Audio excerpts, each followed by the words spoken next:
السلام علیکم، کیسے ہیں آپ سب؟ ٹھیک ہیں، فٹ ہیں؟ نئی ویڈیو کے ساتھ آپ کی خدمت میں حاضر ہیں۔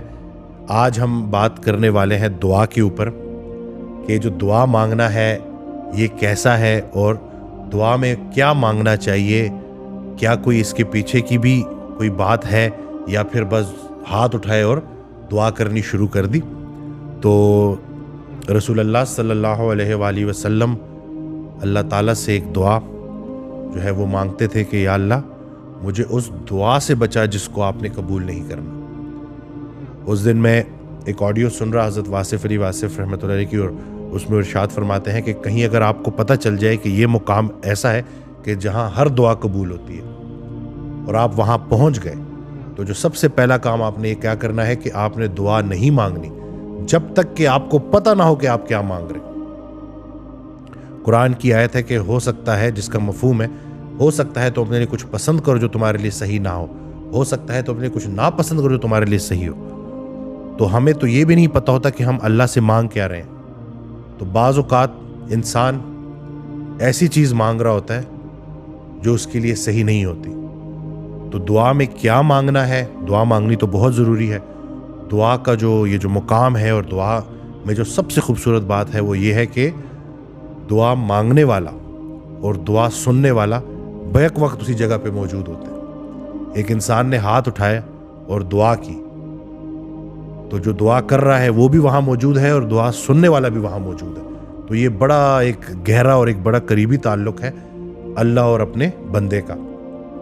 تو دعا مانگنی ہے، لیکن دعاؤں میں جو بہت پیاری دعا ایک حضرت واصف علی واصف رحمۃ اللہ نے جو ارشاد فرمائی ہے کہ یا اللہ مجھے اپنے فیصلوں پہ راضی رہنے کی توفیق عطا فرما، کہ جو آپ میرے لیے کر رہے ہو مجھے اس پہ راضی رہنے کی توفیق عطا فرما۔ مثال کے طور پہ سمجھانے کے لیے یہ انہوں نے ایک ایگزامپل دی کہ سوچو کہ اگر کہیں اللہ مل جائے تو اللہ سے کیا مانگو گے؟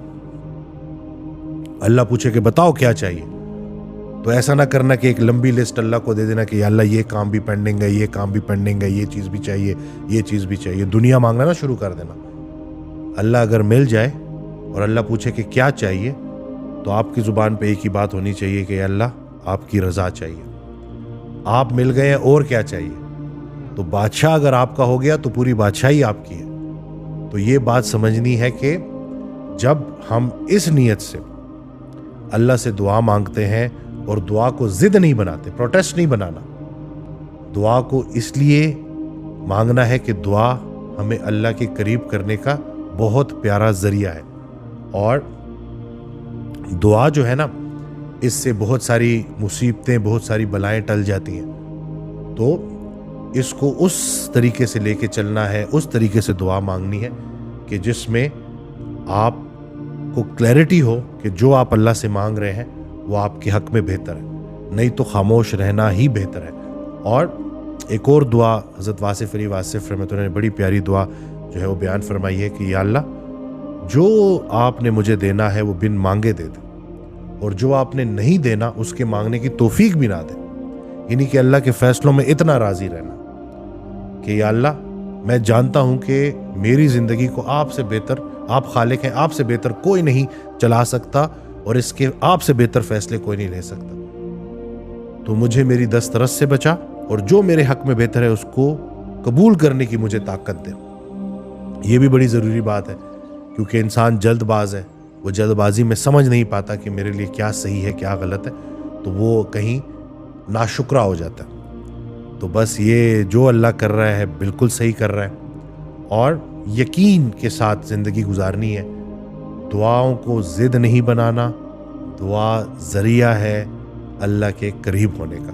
تو ان دونوں باتوں میں فرق ہے کہ جب بھی مانگو تو دنیا میں بھی نیکی مانگو اور آخرت میں بھی اس نیکی کو دیکھنے کی توفیق مانگو کہ یا اللہ جو دنیا میں آپ نے مجھے نیکی کرنے کا موقع دیا اس نیکی کا اجر میں آخرت میں بھی چاہتا ہوں۔ جو ایک دعا ہم ہر نماز میں مانگتے ہیں کہ دنیا میں بھی نیکی عطا فرما اور آخرت میں بھی، تو اس کا مقصد یہی ہے کہ ہماری نیکیاں، ہماری محنتیں رائیگاں نہ ہوں۔ جتنی بھی ہم محنتیں کوششیں کر رہے ہیں وہ اس دنیا کے لیے نہیں ہے، وہ آخرت کے لیے ہے، تو وہاں پہ ان کو مقبول فرما۔